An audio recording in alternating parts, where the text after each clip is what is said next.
C'est la dernière cette linéaire de la saison printemps-été, puisqu'on a sauté le mois d'août et on reprendra après les bordels, je crois que c'est le 6 ou le 7, et donc je crois que c'est le 6, donc ce sera le 13 septembre, parce que en ce qui concerne chez Legacy, on fait le barbecue de le dimanche pour permettre de récupérer le lundi. Ensuite, on verra. Bienvenue, pas d'annonce de service. Pas à ma connaissance. Pas de réunion en août. Oui, c'est ce que. Oui, mais c'est pas ça. On va, en bon français, on va rester français. Les usines sont fermées en août. Voilà, alors aujourd'hui, notre invité est Sylvaine Casse. Sylvaine, tu es née où? Je suis née à Nancy. À Nancy. Tout le monde connaît Lorraine.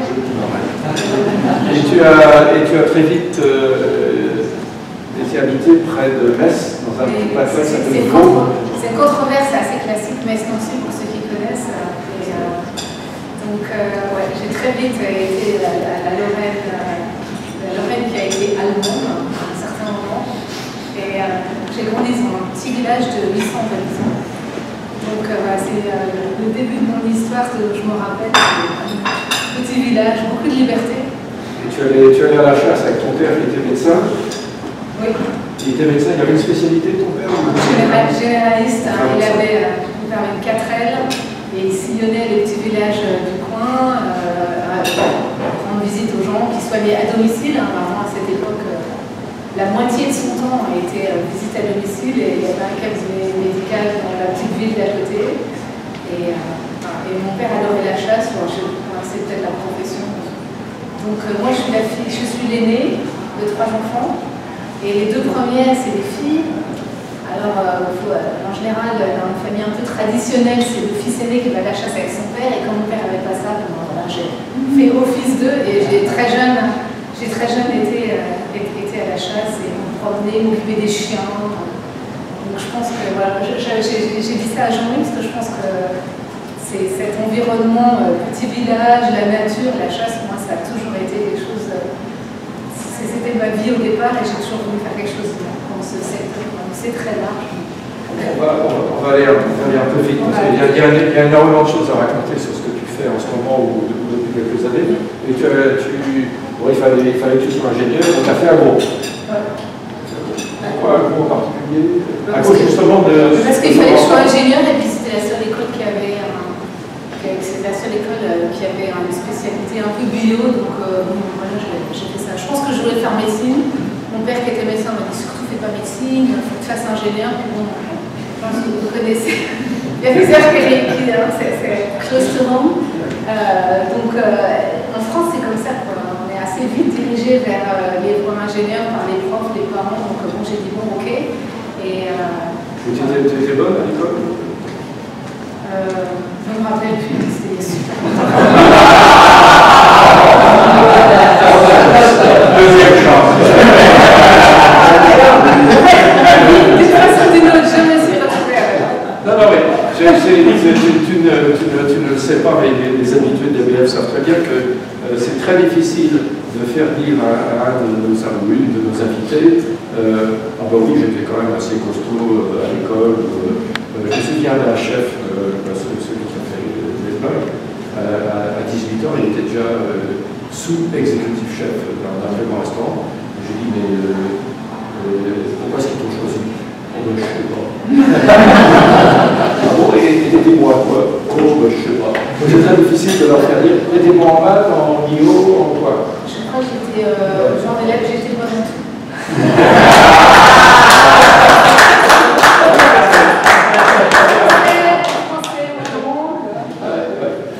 Peut-être les maths, c'était le bon. Bon, donc tu as fait agro. C'était combien d'années? 2, 3, 4? 3 ans. 3 ans? Ouais, enfin, sans la prépa, 3 ans après la prépa, 3 ans d'école d'ingénieur. Ouais. Et en sortant? En sortant, en fait, je crois que je voulais faire de la recherche. Je dis ça maintenant, hein, mais parce que je suis scientifique étroite et et je crois que j'ai toujours voulu faire ça. Et donc en fait, en sortant de l'agro, j'étais très frustrée les spécialités recherche à l'agro n'étaient pas très développées. Et donc j'ai fait une thèse après, parce que je vais continuer. J'ai fait une thèse d'oncologie. C'est-à-dire plus généralement sur le cancer. Et plus particulièrement le sujet de ta thèse. Le sujet de ma thèse, c'est... Je me rappelle même plus. J'ai fait un modèle génétique pour étudier les cancers du sang en utilisant des cellules souches. C'était le tout début de l'utilisation des cellules souches. Chez la souris, on n'en parlait pas du tout de cellules souches humaines. Et déjà chez la souris, j'ai commencé ma thèse, le fait qu'une cellule souche de souris pouvait donner lieu à un organisme entier venait juste d'être publié un mois avant que je démarre ma thèse. Et en fait, je me suis laissée séduire par la nouveauté du sujet et par le challenge. Et c'était vraiment un challenge énorme. Parce que ça venait juste d'être publié, c'était pas du tout facile à faire. Il y a une personne. C'est ça la recherche en biologie. Les choses sont publiées une fois dans Nature, c'est génial. Les gens essaient de reproduire, c'est super compliqué, ça marche pas. Et ça prend du temps avant que les gens reproduisent. Donc j'ai fait ma thèse dans ces conditions. Et maintenant, si je devais donner des conseils à des jeunes qui choisissent leur thèse, je ne dirais pas de faire ça. Et de ne pas choisir le sujet, mais de choisir l'environnement, le prof qui va leur donner les bons contacts, etc. Parce que je ne regrette pas, le sujet est fascinant, ça m'a ouvert des portes quand je suis venue en postdoc aux États-Unis, mais c'était vraiment super dur. Et ton directeur ou ton patron de thèse, qui était-ce? C'était François Dautry, qui travaille aujourd'hui à... Je sais pas. On était à l'Institut Gustave Roussy à Villejuif et il est allé dans un hôpital local. Non. Enfin, il était allé aux États-Unis avant. Bon, donc toi, tu as fait ça, ça t'a créé une réputation, ça t'a ouvert des portes. Oui, après ça m'a ouvert des portes, je me suis rendu compte que peut-être ça pourrait me créer une réputation, mais pas. Et en fait, je me suis dit qu'aller à l'étranger, en particulier aux États-Unis, serait une opportunité, parce qu'à partir de là, moi j'étais recherche fondamentale. Entre-temps, tu t'étais mariée. Oh non, mais c'était ça d'abord. Tu t'es mariée. D'abord, donc Philippe est l'assistant. Tu m'as dit, je ne sais pas si c'est vrai, tu m'as dit que c'est ton mari qui t'avait fait venir aux États-Unis parce que lui, il était venu travailler faire du métier. C'est pas tout à fait. Alors, justement, on va refaire l'histoire. Ouais, Philippe raconte l'histoire de façon, mais là, c'est moi l'histoire. Je vais raconter ma version. De mon point de vue, je voulais continuer la recherche et c'était parfait d'aller aux États-Unis ou en Angleterre, enfin un pays anglophone avec une recherche de pointe.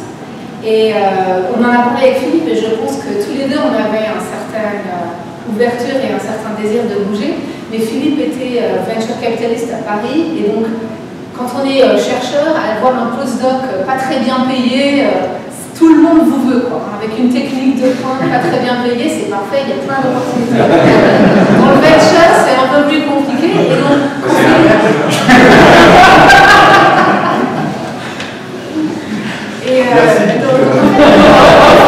une opportunité de venir faire des ventures à San Francisco.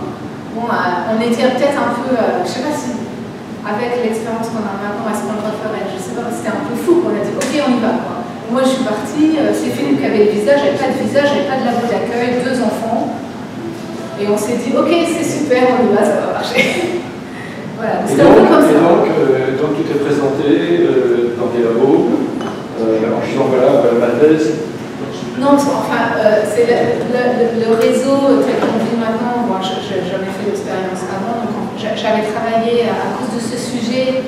J'avais travaillé à l'Institut Pasteur. J'avais été faire un internship assez prestigieux au MBO, au Max Planck Institute à Göttingen. Et donc, ces personnes-là m'ont donné des références. Donc, ils m'ont dit tu devrais aller voir telle personne à UCSF. Donc, tu sais pas pourquoi ils t'ont pris. C'est la main-d'œuvre. Je pense honnêtement que c'est la main-d'œuvre. Parce que c'était une technologie pas chère. super bien. Elle est pas chère. Je l'avais déjà fait. Mais il y a quelque chose d'intéressant qui s'est passé. Parce qu'en fait, failli aller dans l'industrie. Il y a plusieurs étapes dans ma carrière où j'ai failli aller dans l'industrie. Je suis dans l'industrie. Mais à la fin de la thèse, j'ai failli aller dans l'industrie et j'ai failli aller chez Ron Poulenc, qui est l'ancêtre de Sanofi. Et on a eu cette opportunité et donc on était en discussion et j'ai dit non, je ne viens pas, je vais aux États-Unis à la place. On m'a dit pas de problème, c'est une bonne idée. Donc tu es venu faire un postdoc à UCSF. J'ai rencontré un industriel ici qui était dans la bibliothèque et il m'a dit, je lui ai dit je veux rentrer dans la bibliothèque, je veux travailler dans l'industrie. C'est quelqu'un qui est patron de la recherche à l'IRS et de Bristol Myers. Et il m'a dit, ne rentre pas dans l'industrie tout de suite, tu vas gâcher tes neurones, continue à faire de la recherche, va faire un postdoc, je vais te donner quelques contacts. Donc il m'a en fait donné aussi d'autres contacts. Et pourquoi est-ce qu'il s'est intéressé à toi?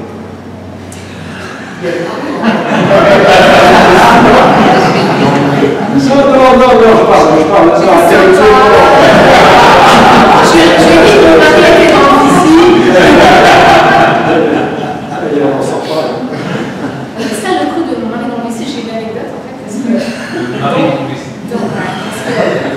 J'ai interviewé à plusieurs labos et il y a un prof à UCSF en neurosciences très bon. En fait, il fait partie de l'équipe qui a vaincu le K2, la première équipe américaine qui a fait le K2. Donc c'est un alpiniste scientifique et tout.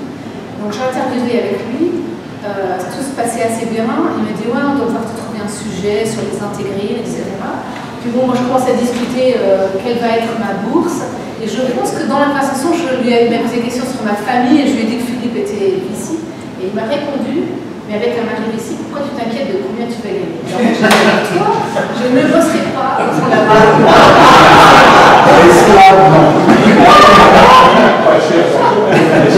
Pas cher. Oh, c'est bien.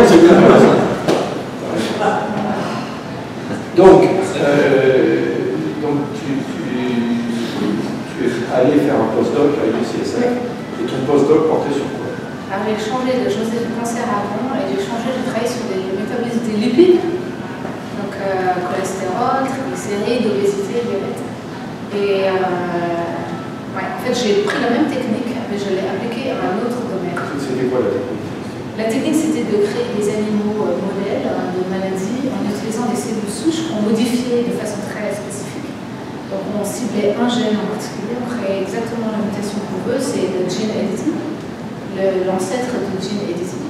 Et on faisait ça dans des cellules souches de souris, on réintroduit les cellules souches de souris dans un embryon. Donc, toutes les techniques de manipulation sous microscope, introduire un petit bout d'une cellule dans un embryon, tout ça je sais faire chez la souris. Chez l'homme c'est pareil, je ne l'ai pas fait. Mais c'est toutes des techniques vraiment, c'est très mécanique, quoi. C'est très manuel. Quand tu étais enfant, tu bricolais? C'est la chasse. Oui, si, en fait, ouais. On m'a jamais posé la question, je pense, mais j'ai appris à faire de la couture avec ma grand-mère. J'adorais ça, je faisais des poupées pour la poupée de ma soeur, donc très jeune, peut-être. Je dessine en fait. Tu dessines quoi? Je dessine. Des bateaux, des animaux, non, des maisons, des animaux, des fleurs, des objets. Donc tu fais ton postdoc, ça dure combien de temps? Un postdoc, ça a duré 4 ans. Ouais. Et en fait, après, au bout de 4 ans, l'UCSF m'a sorti de la zone postdoc pour me mettre dans une position où je pouvais avoir mes propres grants en tant qu'investigateur. Et après, je suis restée au Gladstone avec un poste d'investigateur. Le Gladstone, c'est Gladstone Institute, c'est un institut qui est affilié à l'UCSF et qui a 3 spécialités, cardiovasculaire et métabolisme, neurosciences et virologie et la chimie.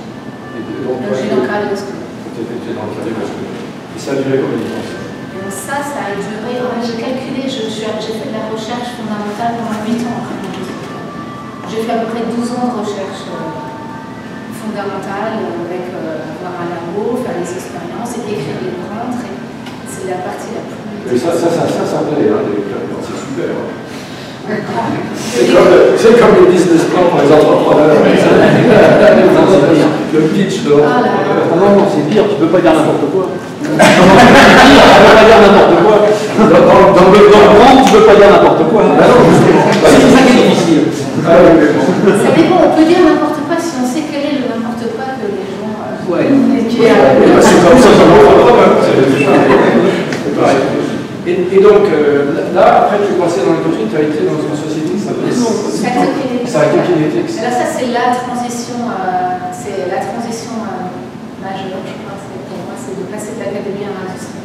J'ai toujours eu dans l'idée, j'avais essayé d'y aller peut-être une fois, à chaque fois que ça ne marchait pas, je me disais, oh, je vais aller dans l'industrie. Et puis je suis restée en recherche en fait très longtemps, et à un moment donné, je travaillais sur le cancer, en fait, c'est mon propre projet. J'ai travaillé en oncologie pendant ma thèse. J'ai utilisé la même technique et j'ai développé toute une connaissance de lipides, diabète et de ces pathologies.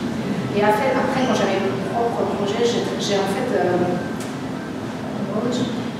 fusionné mes deux domaines et je commençais à poser des questions sur est-ce que le métabolisme des lipides est important pour les cancers. J'avais des données chez l'animal, etc. Et c'était très intéressant parce que c'était le tout début de ça. Enfin, j'aurais dû garder les réponses des reviewers de mes premières grandes. On me dit, mais les lipides avec le cancer, mais il n'y a rien qui est lié, quel est le drôle d'idée. J'ai ça écrit. Alors que maintenant, c'est un des domaines de recherche phare en oncologie. Il y a des bibliothèques qui se sont créées sur ça, sur le métabolisme du cancer. Donc voilà, c'est un peu. C'était très intéressant de faire ça à cette époque, et petit à petit, en fait, de récupérer du funding, des collaborateurs, de parler ce sujet. On était dans un congrès d'oncologie. Il y avait deux personnes qui parlaient des lipides et du tissu adipeux. Voilà. Et donc c'est très intéressant parce qu'on présente quelque chose que les gens n'ont pas l'habitude d'entendre. Et c'était vraiment bien. Quelle est la relation que tu avais entrevue, supposée, entre les lipides et le cancer? Je ne peux pas donner une direction de la relation, mais je pensais que ça avait un lien parce qu'en fait, il y a des tas d'études épidémiologiques qui disent l'obésité comme facteur de risque pour plein de pathologies, dont les cancers. Donc la question que je voulais poser, c'est quels étaient les possibles mécanismes. Et comme je connaissais bien le tissu adipeux et qu'il y a un certain nombre d'organes qui sont très très associés de façon très proche avec le tissu adipeux, donc le sein, le côlon, je me suis dit, je vais poser des questions spécifiques pour savoir s'il n'y a pas des échanges de signaux entre le tissu adipeux et les cancers. Et est-ce que ça protège ou est-ce que ça... J'ai vraiment posé la question. Donc, dans mon modèle particulier avec le cancer du sein, j'ai isolé un certain nombre de lipides qui sont des lipides qui donnent des signaux en fait très puissants. Ils sont capables de circuler d'une cellule à une autre et de donner des signaux de promotion de croissance, de promotion d'inflammation.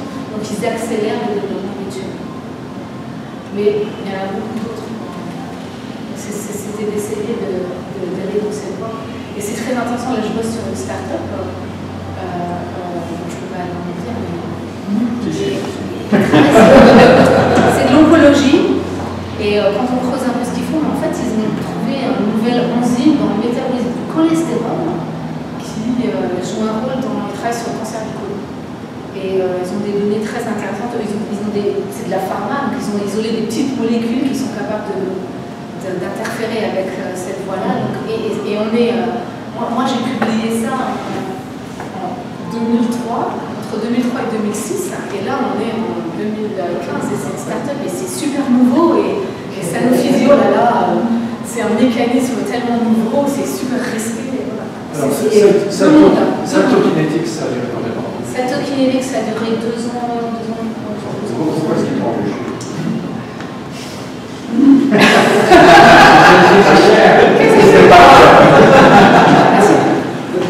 J'ai embauché parce que je crois que j'ai trouvé la personne avec qui j'avais envie de bosser. Il y avait un fit. C'est une bonne méthode. Mais ils avaient besoin de quelqu'un pour faire de la pharmacologie et en même temps, parce que c'était une assez petite boîte, donc ils avaient 100 personnes à peu près à l'époque, et la moitié des gens travaillaient en heart failure, insuffisance cardiaque, et l'autre moitié en oncologie. Moi j'étais en oncologie. gens. Et ils voulaient quelqu'un qui soit capable de diriger des projets de découverte de molécules précoces et en même temps faire la pharmacologie. Donc moi, bosser avec les souris, doser des souris, j'ai fait ça in my sleep. Donc j'avais une équipe qui faisait ça, puis en même temps je faisais drug design. Donc je pense que c'est le... Et j'ai fait un très bon talk d'interview. Ça surprend tout le monde. Bon. J'ai des belles images. Pourquoi ça a duré que 2 ans ou 2 ans et demi? Parce que, en fait, parce qu'en fait, On est en 2008. C'est quelque chose qu'on avait en 2008, financièrement c'était super bien à cette époque. C'était une petite boîte. Ils avaient fait leur IPO 2 ans avant. J'avais pas de stock avant l'IPO. Et on attendait un partenariat d'une pharma, de Amgen, et Amgen était très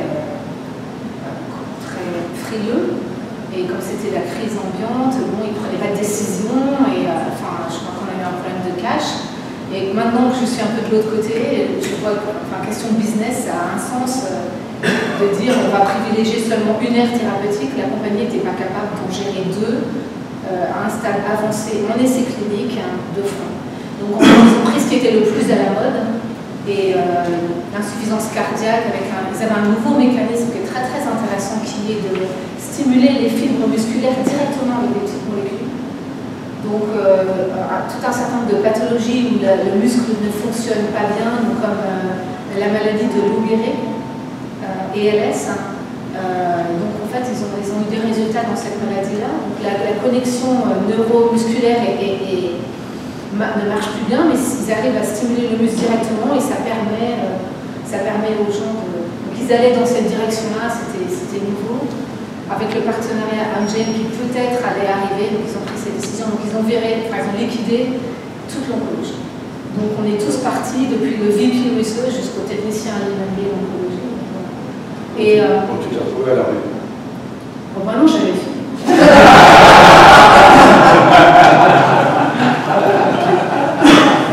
On se réfléchit, il n'y en a jamais un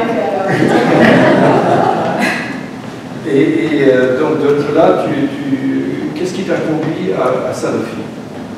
Alors, entre-temps, en fait, j'ai rejoint l'ancien CEO de Cytokinetics, qui a fait un restart d'une compagnie de diabète. Donc c'est bien parce que je peux faire mon cours du diabète et puis le cholestérol, donc ça me donne quand même un peu plus de choix. Et donc c'était vraiment une start-up, 20 personnes, et c'était une super expérience. Donc on a essayé de faire un restart, on avait une molécule en phase 2, je connaissais bien le mécanisme, c'était un lipide, médiateur, etc. Et donc on commençait à comprendre un peu le mécanisme, et la molécule était en clinique, et assez safe, donc c'était bien, mais il n'y avait pas d'efficacité. Donc en diabète, pas d'efficacité, avec des molécules que peut-être vous connaissez. Bon, en diabète, les insulines, ça marche très bien, metformine, ça marche bien. Donc la barre en diabète est super haute pour trouver quelque chose qui soit aussi safe et qui marche mieux. Donc on n'était pas du tout dans ces conditions, et les venture capitalistes qui étaient au bord de la compagnie, on va suivre en diabète, mais le diabète, encore aujourd'hui, c'est une maladie chronique avec des molécules qui existent, une barre très élevée de safety, les risques cardiovasculaires à étudier à l'avance, etc. Donc c'est des essais cliniques qui sont très très chers et qui durent longtemps. Et il y a plein de pharma qui se sont retirés du secteur diabète et des maladies chroniques, comme ça un peu. Donc peut-être qu'on sentait ça venir. Et donc les investisseurs, ils étaient dans ce mode aussi. Donc voilà, on s'est retrouvés deuxième fois à demander à Philippe d'être à la fin. Et donc en fait, là on sentait, en fait, on a fait la fermeture de la boîte, vendre les assets, les équipements et tout. Donc, je faisais partie de l'équipe qui est restée un peu longtemps pour faire tout ça. Donc bon, c'est une expérience intéressante. Je ne regrette pas, je crois que si j'avais à refaire ça, je retournerais dans cette boîte, parce que l'équipe qu'on avait, il y avait une énergie, on apprend vraiment beaucoup de choses en faisant ça. Donc voilà. Et j'avais quand même réactivé un peu mes contacts Et je connaissais un Français que j'avais rencontré par des amis, qui s'appelle Rémi Gouard, et qui était de Sanofi à San Diego. Et c'est la première personne qui a été envoyée par Sanofi pour essayer de développer l'innovation externe pour Sanofi sur la côte ouest. Et donc il m'a expliqué qu'il voyait plein de bibliothèques pendant ce dîner de Thanksgiving. Et je lui ai dit bon, je vais le contacter. Puis moi je voulais avoir des contacts avec des startups, je voulais rester dans les startups. Et puis en fait il m'a dit ok, on va discuter startup. Et puis j'ai envoyé mon CV. Et donc il m'a dit écoute, je cherche exactement quelqu'un comme toi parce que j'ai besoin de quelqu'un sur San Francisco qui connaisse l'académie, la bibliothèque, qui a une bonne expérience locale et qui peut m'aider à développer le bureau Sanofi sur la côte ouest des États-Unis. J'ai quand même réfléchi parce que c'était pas ce que j'avais en tête. Qu'est-ce que tu as j'avais en tête de continuer dans la start-up parce que moi, ce que j'aime, la raison majeure pour laquelle j'ai rejoint la bibliothèque, quand j'ai quitté l'académie, bon, j'adore la science, ça fait partie, c'est vraiment important pour moi. Mais j'avais envie de faire plus de management, de bosser avec plus de gens. Et c'était ça, c'est très difficile à faire dans l'académie. Parce que, bon, ben, voilà, on se retrouve avec un petit groupe de 3 personnes. Il fallait que je quitte le Carlos Club pour aller plus dans une université oncologie. Alors, il faut tout recommencer, recruter le premier technicien, les 2, puis 3. J'avais pas envie de refaire ça. J'ai envie de faire plus de gestion de projet, de gestion d'équipe. Donc, j'ai perdu le fil de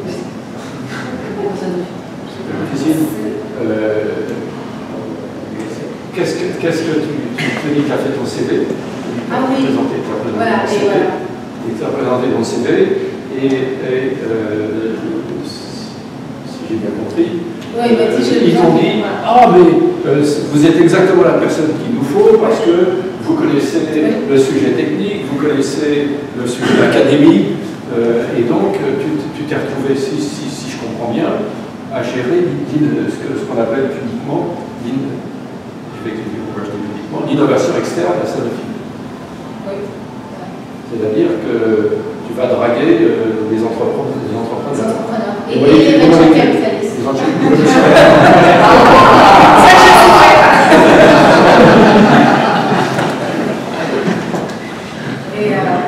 Mais en fait, ça m'a posé une question, parce que je voulais rester dans l'entreprise, je voulais rester dans la... Donc là, c'était un peu... c'est du management par influence, quoi. C'est du leadership indirect. Il fallait que je construise une influence depuis la côte ouest avec Sanofi en interne, pour que les gens veulent bosser avec moi, pour qu'ils aient confiance dans... Je leur dis ça c'est bien, qu'ils me prennent un peu pour... Bon, c'est un autre style de leadership, et puis ça ne correspondait pas exactement. Quelle est la partie la plus difficile de ton travail? Parce que je viens de décrire. Les gens de Sanofi. Les gens de Sanofi. C'est l'interne le plus difficile. C'est l'interne le plus difficile. Et c'est difficile parce qu'ils sont intellectuellement nuls, parce qu'ils n'ont pas de couilles. Non, mais je vais reprendre les termes. Est-ce que c'est difficile parce qu'ils ont du mal à comprendre le sujet, ou est-ce que tu as du mal, ou tu as du mal parce que ils ne voudraient pas prendre trop de risques, mais il faudrait des avantages de risque quand même. Alors ça complètement, c'est la mentalité de base. Il faut voir que l'innovation externe dans les grosses compagnies, dans Sanofi en particulier, ça a démarré en 2009-2010. Et parce que c'est une compagnie qui a acquis des tas d'autres compagnies. C'était Elf Aquitaine, la version pharma de Elf Aquitaine, Sanofi. De l'autre côté, il y avait Rhône-Poulain Crorer, qui est devenu Aventis en acquérant Hux Marion Roussel. Donc il y a une congrégation de gens, et ils avaient des molécules en interne, ils ont tout mis en commun. Donc ils ont développé des molécules très, très intéressantes en cardiovasculaire, Lovenox, Plavix, tout ça. Ça venait de la recherche interne. C'était un modèle d'innovation complètement vertical. On découvre les choses en interne. Si on veut se lancer dans un sujet, on va recruter plein de gens, on crée une nouvelle équipe. Et de ce que je connais, je suis dans la pharma depuis 5 ans, donc j'ai pas vécu cette époque, mais la pharma a toujours fonctionné comme ça. Et de ce que j'entends de mes collègues de l'innovation externe dans d'autres industries, il y a beaucoup d'industries qui ont fonctionné comme ça. Et donc maintenant, on perd des brevets, donc il faut qu'on trouve d'autres moyens de fonctionner. Donc les gens qui jugent les dossiers, qui sont les scientifiques, ils ont l'expertise. Il y a des très bons scientifiques. Il y a de tout. On est 10 000 personnes en R&D à Sanofi, donc il y a quand même un mélange. Mais il y a des gens qui sont très compétents, qui ont des expertises très pointues. Mais ces gens-là, ils ont vécu dans un mode d'innovation. Souvent, ils sont à Sanofi depuis 15 ans. Et donc, c'est difficile. Ils se sentent menacés. Ils sont menacés. Oui, ils sont menacés. Bon, je ne sais pas tous. Dans une certaine mesure, oui. Mais je suis contre les rumeurs, même en interne, des gens qui disent notre ancien CEO, Chris Webacker, il va casser la recherche, la R&D à Sanofi, il veut qu'on fonctionne sur un mode complètement externe. Et je crois que c'est pas possible. Je crois que pour justement faire tout ce qui est gestion des alliances, choix des dossiers, évaluation des dossiers, enfin il faut qu'il y ait des experts, il faut qu'il y ait des gens qui comprennent et qui soient vraiment à la pointe, c'est pas possible autrement.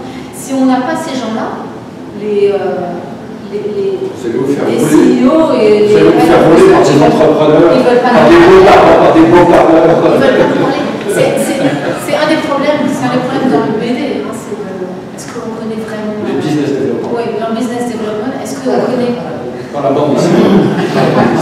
Est-ce que le business development, c'est faire des deals pour amener des produits de l'extérieur à l'intérieur? On évalue les produits et souvent il y a un certain nombre de gens qui connaissent bien la partie structurer les deals, faire les plans financiers, mais qui ne connaissent pas forcément la science, surtout quand on est dans les domaines précoces, dans les domaines très élevés. Donc en fait, c'est bien. En fait, moi maintenant, dans mon équipe, je recrute que des pitchs, parce que c'est les gens, je vois qu'ils ont une crédibilité bien meilleure avec les CEO, avec les entrepreneurs, parce que eux, ils nous parlent de technique, ils nous parlent de science, donc si on est là que pour dire ah oui, ça a l'air bien, et puis on demande en interne si vraiment c'est bien, ça fonctionne pas. Donc je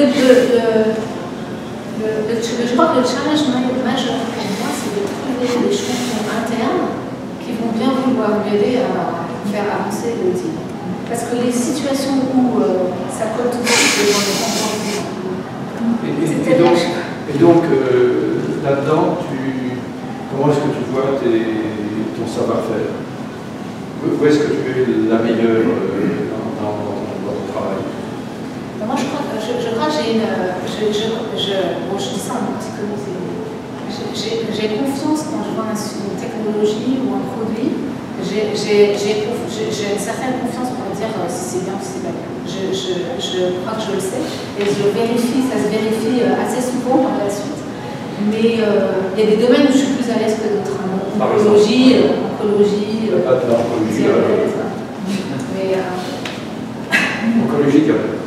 Oncologie, diabète, et puis un certain nombre de technologies associées, de sentir, alors là ça a du potentiel de sentir ce qui est nouveau, et c'est juste que c'est parce que je l'ai fait dans l'académie, donc je vois des choses qui sortent de l'académie, je vois beaucoup de choses très précoces, et puis à la limite quand c'est un produit plus mature qui est déjà en clinique, en phase tardive, j'apporte moins de valeur, parce que c'est du développement et régulation. Et j'apporte, donc en fait. Mais ça, c'est l'enfer. C'est l'enfer. C'est un autre métier, je crois. Et donc pour l'instant, on est vraiment une petite équipe. C'est mon deuxième challenge. On est une petite équipe sur l'ouest des États-Unis, avec le siège de Sanofi à Paris, un très gros centre R&D à Boston. Alors, c'est ça qui a poussé le départ du président. Ouais. Bon, ça a suggéré le fait qu'il soit très pro-américain a inquiété beaucoup de gens, Donc pour moi, le challenge, c'est la connexion Europe-Est des États-Unis est très vive, très vivante. Et je pense qu'il y a une question géographique, quand même 6 heures de différence, c'est relativement facile à gérer. Et aussi une connivence culturelle, je pense. Et nous, on est quand même relativement loin. Alors j'ai des gens à Francfort, je trouve des choses en diabète, mon équipe, comme un fait exprès, ils trouvent un prof à Heidelberg qui est exceptionnel. Donc bon, voilà, ok, Stanford, Heidelberg. Mais il y a des choses très bien partout, mais c'est plus difficile pour eux de concevoir. C'est pas tout le temps, mais c'est quand même un challenge géographique. Donc tu vas durer combien de temps dans ce jour-là?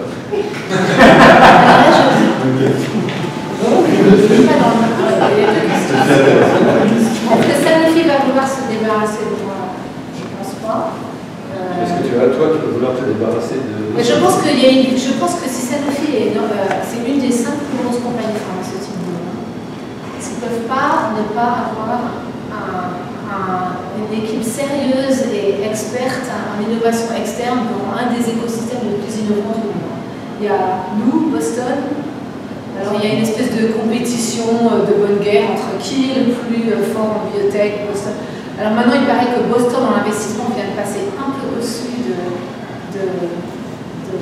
la côte ouest en investissement. Donc il y a des VC qui déplacent leur bureau à Boston, de San Francisco, mais il y a encore beaucoup d'argent. Moi je ne suis pas trop inquiète pour l'activité. Après moi personnellement, est-ce que je vais continuer à faire ça?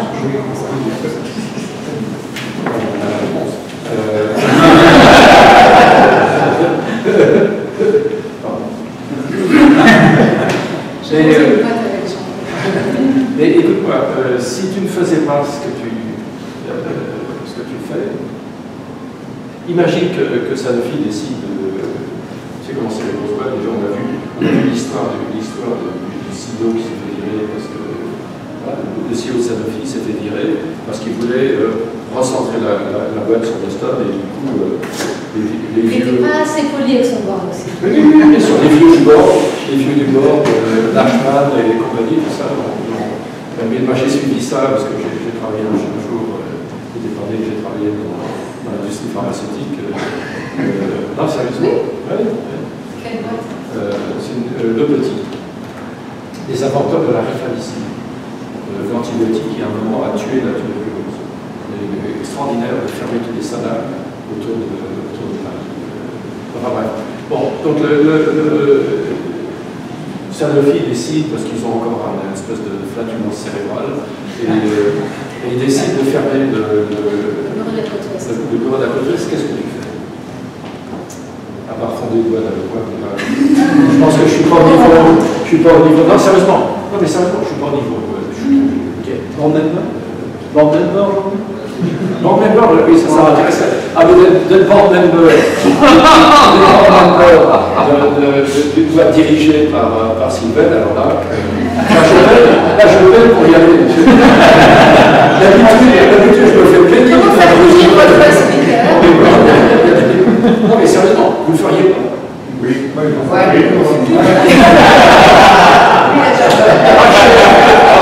Pas cher, oui, gratuit, non. Alors oui, mais c'est... Si tu ne sais pas ça, qu'est-ce que tu ferais? Si j'allais pas dans... je ne retourne pas dans la start-up, quelque chose comme ça. Mais ça comment ça? Si je ne retournais pas dans la start-up, tu aimerais donc faire une start-up? Je pense que ça m'attire. Sinon, je ferais de la cuisine. Alors, mais ça c'est très intéressant parce que j'ai demandé à Sylvain, parce que bon, dans l'entretien pour préparer l'interview, plusieurs fois, d'abord elle parle avec les mains. C'est-à-dire Ah, je suis désolée, mon origine italienne. Non, mais c'est bon. Et des manipulations, etc. Et puis finalement, elle m'a dit, j'adore, maintenant je peux plus tellement faire ça, je fais la cuisine. Et tu m'as dit que tu faisais la cuisine de façon, en quelque sorte, polyvore. polyculturel. Oui, d'être ici, c'est très inspirant parce qu'il y a des mélanges, fusion, c'est partout. Et donc on trouve toutes les épices qu'on veut, tous les types de recettes qu'on veut, et les gens n'ont pas peur de mélanger. Donc en fait, on a une collection avec de livres de recettes d'Inde, de Japon, de France, de Thaïlande. Et donc en fait, on essaye tout le temps. Ouais, je crois que j'ai 52 boîtes d'épices dans mon tiroir. C'est, je ne sais pas le chiffre exact, mais c'est à peu près. Ah, c'est vrai, il y a des boutiques d'épices que j'ai Mais je me suis sérieusement posé la question quand j'étais entre la start-up qui n'a pas marché et Sanofi. Je me suis dit, je vais faire de la cuisine. Et je cherchais un modèle où je pourrais faire de la cuisine et quand même gagner un peu d'argent avec, et sans être chef parce que j'ai pas les credentials. J'ai pas fait d'école de cuisine, rien du tout. Donc je peux pas comme ça, moi. C'est ça le métier. Ouais, j'ai aussi travaillé dans un restaurant. Ouais. J'ai aussi travaillé dans un restaurant. Si tu dis Kitchen Confidential, tu dis Kitchen Confidential. Et bien quand j'ai lu ce bouquin, j'ai dit mais c'est tout ce que j'avais vécu quand je travaillais dans un restaurant, j'avais 20 ans. Ouais, c'est pas. C'est un drôle de métier. Il faut être un peu bizarre pour être. Je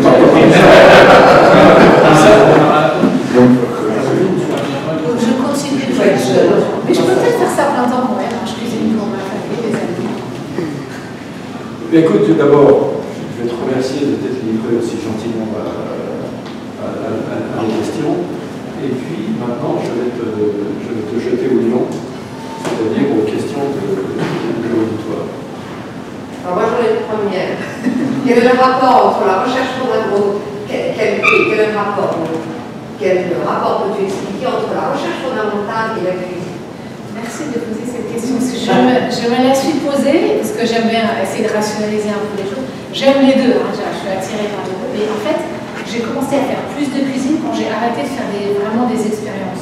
On a toujours un peu fait de cuisine, à se connaît bien la cuisine, parce que je suis manuelle, je crois vraiment, et en fait, quand on commence à être obligé de faire vivre l'équipe et de faire écrire des grands tout le temps et préparer les talks, etc., on fait beaucoup moins d'expérience physiquement. Et moi, j'ai besoin de faire quelque chose avec mes mains, ça me décontracte. Couper des légumes en petits bouts, c'est génial. Mais est-ce que tu as je pense que ça, c'est sur le point de vue moléculaire, parce que tu as des bouquins entiers qui sont faits, qui expliquent scientifiquement et chimiquement. La cuisine, c'est de la chimie, en fait, mon équipe m'a offert un bouquin sur The Science of Cooking quand on a fêté mes 50 ans. Ouais, c'est ça. Et en fait, on a récemment, Philippe m'avait offert l'équipement pour faire la cuisine sous vide. Et alors, moi, j'adore. En fait, on a conçu notre cuisine à servir une grande paillasse, bench. Donc, j'ai la résistance thermomètre avec le bac, bain-marie. C'est exactement comme au labo. On mange bien. C'est différent, mais ça m'intéresse. Mais qu'est-ce qui se prête le mieux, puisque justement mon épouse est en train de concevoir la prochaine cuisine. Qu'est-ce qui se prête le mieux à la cuisine sous vide? Les légumes, la viande, la volaille, le bœuf, le porc, le canard. J'ai pas tout expérimenté, j'ai expérimenté la viande, ça c'est très bien. Le poisson, c'est. Mais en fait, ouais, il faut s'habituer parce qu'au début, il faut sortir le truc. Mais si vous avez assez de place, c'est que ça peut relativement rester là. Le bain est chaud et le poisson, on ne met pas de graisse. Vraiment très très peu. Et puis, une fois que c'est très pratique, une fois que c'est cuit, ça ne peut pas être plus cuit que cuit parce qu'on met la température à laquelle les protéines ont changé de consistance mais sans être complètement séchées et dégradées. Donc en fait on a une texture uniforme sur tout le morceau à une certaine température et il ne faut pas le laisser 2 heures de trop, mais à un quart d'heure, 20 minutes après, c'est pas... Et tu ne fais pas une finition après pour caraméliser à l'extérieur? Oui, c'est ça, je ne le mets pas pour le poisson, pour la viande. Et qu'est-ce que... Les carottes, c'est super bon. Les carottes glazed. glacées. Les carottes glacées. La Voilà. mirepoix. Ouais, c'est ça, ça marche très bien. J'ai vu Le steak aussi. La viande. Oui, la viande ça marche très bien. Alors là, on fait des bœufs, hein. J'ai fait de l'agneau aussi. Il y a des trucs aussi très intéressants dans les restaurants. C'est présenté, c'est des espèces de rouelles. Et puis vous avez un morceau de viande, un peu de farce autour, un légume qui entoure, et c'est très joli. Et en fait, ça marche très bien sous vide parce que on roule les trois ingrédients ensemble, on fait un boudin très très serré dans le film plastique. C'est étanche, on met ça dans l'eau et après c'est très joli. Donc il faut que ça soit joli. Et puis alors, vraiment, enfin, on en a parlé, va chez Roche. Oui, j'ai confié à Jean-Luc, mon héros, c'était mon échange. Très jeune, j'ai lu ce qu'il écrivait. L'atelier, près de la Caisse des dépôts. Je n'ai jamais été Je connais. Comment? Les Champs-Élysées sur ces J'ai deux livres. Mais, pas pareil. Philippe, là c'est bon. Moi, je vais dîner avec lui. Nicolas, pardon. Alors, je vais changer de registre, mais avec Marc, on se posait la question qui était la même que celle que tu as posée, Jean-Louis. What's next, if not Sanofi? Et on s'attendait peut-être à ce que tu mentionnes le venture. Ça t'a traversé l'esprit ou pas? Oui, forcément. Mais je sais pas, je crois pas que j'ai le profil. Mais je sais pas. Je pense que je suis un peu. Non, mais c'est plus c'est ce que tu as envie. Je vois les gens. Je mets ta tête sur mon épaule.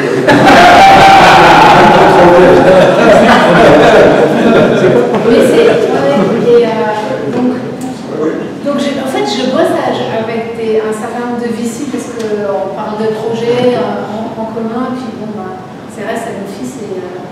Mais j'ai un peu peur.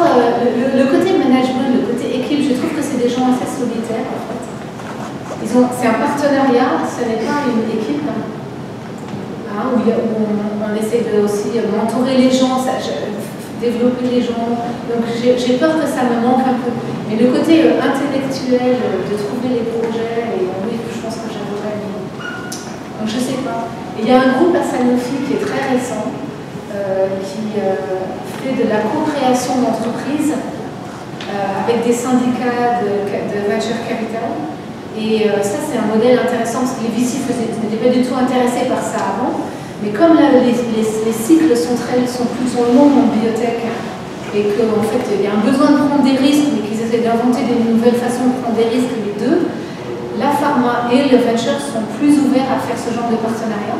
Donc ça fait à peu près 3 ans, on a commencé à faire ça, et ça fait 2 ans qu'on a recruté quelqu'un qui est vraiment CEO de cette activité à Sanofi.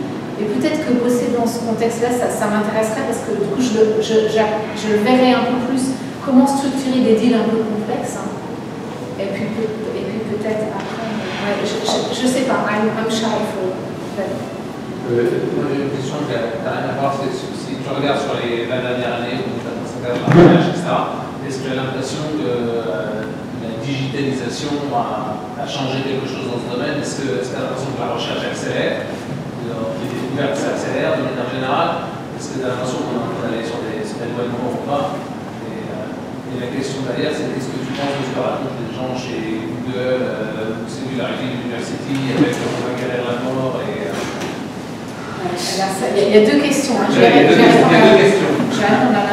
d'abord à la première parce que c'est plus facile. La digitalisation, je trouve qu'elle n'a pas encore changé, mais elle est en train de changer. Parce qu'en fait, quand on a le génome, il y a une dizaine d'années, on va connaître le génome et ça va résoudre tous les problèmes, on va découvrir toutes les maladies et on va savoir comment. Bon, c'était le pari et ça n'est pas arrivé. Et une des raisons, c'est parce que je crois qu'on sait générer les données, on sait séquencer. Le séquençage maintenant, ça devient pour $1000, on peut séquencer tout le génome. Et ça va devenir de moins en moins cher. C'est pas 23andMe, c'est vraiment tout le génome. Et donc, on génère une masse de données dont on ne sait pas quoi faire. Et je le sens encore aujourd'hui que c'est pas encore clair. Les analytics, c'est très très important. Donc, je pense que c'est en train d'arriver. Et je pense qu'il y a besoin de cette fusion Et tu vois la chose au niveau maladie sur la partie qui fait plus physique, etc. Alors ça, je pense que je l'ai vu. Parce que Craig Venter avait l'air de dire ça, c'est plus quand même de dire ça vient d'une logique, non mais pas juste de séquencement, mais derrière la création, cette façon de la créer, etc., il avait dire ça vient du logiciel. Oui, oui. L'impression ou pas? Ah oui, complètement. Et donc il y a ce niveau-là, les données génétiques, et le deuxième niveau, c'est aussi toutes les données des essais cliniques. Parce que les essais cliniques sont lourds, il y a beaucoup de patients, et en fait... les données sont sales. Oui. Les données sont sales, et c'est la grosse difficulté, c'est d'essayer de repérer ce qu'on peut prendre, ce qu'on peut garder, ce qu'on peut deviner, parce que quand on a 15 000 ou 1000 patients, même si on a 1000 patients, les données sont sales, parce qu'il y a toujours des erreurs, quelqu'un qui ne vient pas quand il faut faire un examen. Donc on les enlève. Donc il y a deux sujets. Je pense que les pharma se groupent maintenant. Donc ils groupent leurs données. Alors comment ça devient... Donc, par exemple, les données de toxicité. Il y a des tas de molécules dont le développement a été arrêté parce qu'il y avait de la toxicité.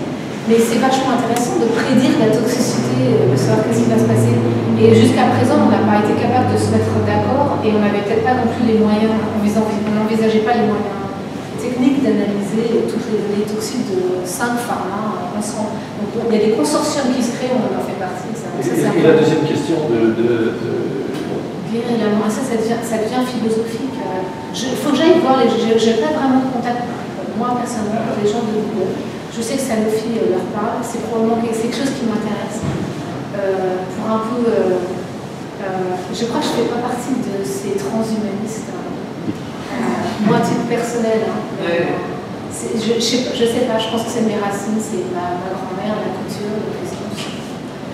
C'est un peu trop. Qu'est-ce que tu penses de Theranos, en fait? Theranos, j'ai vu un. Je sais pas. Honnêtement, je sais pas. La petite jeune de Stanford qui fait des choses en Elisabeth Rose. Ah oui.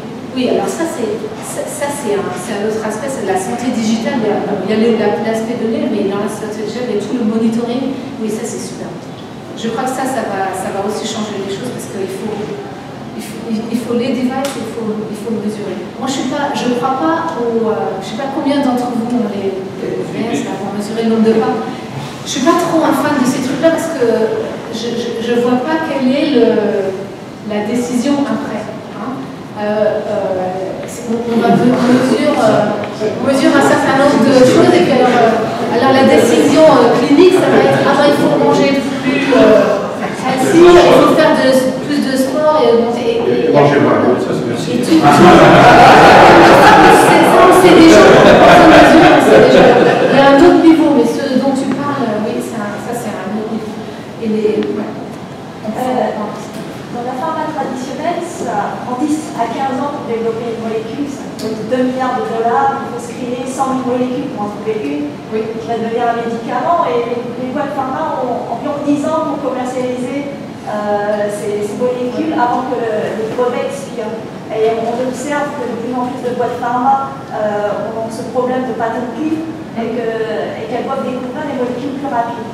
Donc, est-ce que d'après vous, l'innovation externe est un meilleur modèle pour le développement des médicaments, peut-être plus économique, plus rapide et moins risqué? C'est le pari.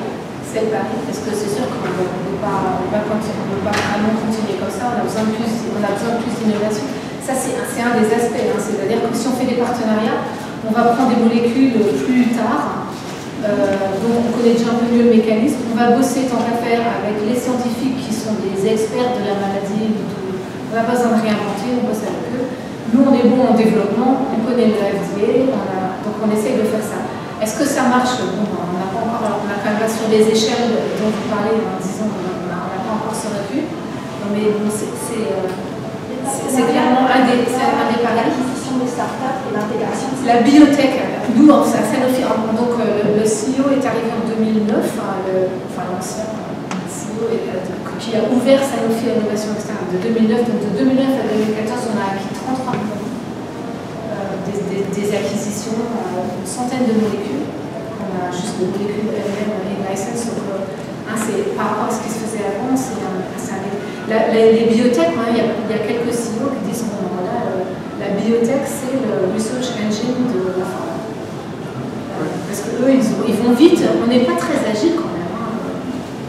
Il y a une expertise qui est là, qui est bonne. C'est assez fascinant. C'est le truc qui me retient dans l'innovation externe, c'est que c'est en train d'arriver. Le modèle pour faire de l'innovation externe, pour faire bosser les gens ensemble, il n'y a pas un modèle, il y a plusieurs modèles qui existent. Les gens mettent leur culture dedans. Merck va faire un deal avec une compagnie qu'on a vue et nous on ne peut pas faire de deal, ça ne marche pas, il n'y a pas le fit, on n'a pas la même culture et peut-être la molécule est très bien. Donc on est en train d'inventer qu'est-ce qui marche pour une compagnie de nous. C'est ça qui Jean, vous avez une question? Oui, étant donné que c'est très important de créer des équipes qui travaillent rapidement ensemble, qui ont confiance les uns dans les autres, sous un autre forme, ça s'appelle de créer des communautés. Est-ce que vous utilisez les réseaux sociaux? Et si oui, qu'est-ce qui marche, qu'est-ce qui ne marche pas? Alors, à l'intérieur de Sanofi? Oui. Oui, alors, je trouve que par rapport à ce que je vois et ce que je connais avec Philippe et plus anciennement et tout, je trouve qu'on est très rustique. La grosse boîte, il faut qu'ils réinventent. Ils vont embaucher des gens pour recréer un réseau social interne à Sanofi qu'on va appeler iConnect ou je sais pas quoi. Il y a Slack. Alors que alors il y a un groupe Yammer, il y a un groupe iConnect, de toute façon on est tous sur LinkedIn. Mais est-ce que vous utilisez justement de façon, la technique elle-même n'est pas tellement importante parce qu'il y a des groupes qui se forment. Ah oui. En dehors de l'email. C'est pas très vivant, c'est des petites communautés. Ça rejoint un peu dans l'aspect de digitalisation de Eric. Il y a des gens qui sont très bons là-dedans, qui commencent à. J'espère qu'il y en a d'autres qui vont s'intéresser à la pharma, en n'ayant pas le background pharma, parce qu'on voit que ces gens-là, ils apportent beaucoup d'innovation à ce niveau-là. Moi, je suis un peu rétro là. Et j'ai pas envie, quand je vois qu'on me sort un système, c'est très lourd, c'est pas mobile. Moi j'ai pas envie j'ai pas le temps de recréer mon profil 5 fois sur 5 réseaux différents. Il faut que je sois connecté avec la R&D, il faut que je sois connecté avec les gens du Digital Health, il faut que je sois connecté avec le BD, le Business Development.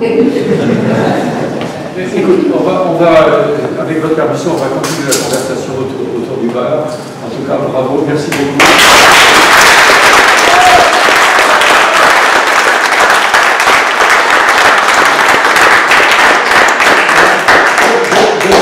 On a déjà beaucoup sur son bureau. On fait un petit souvenir de BFM. Merci, vraiment, merci beaucoup.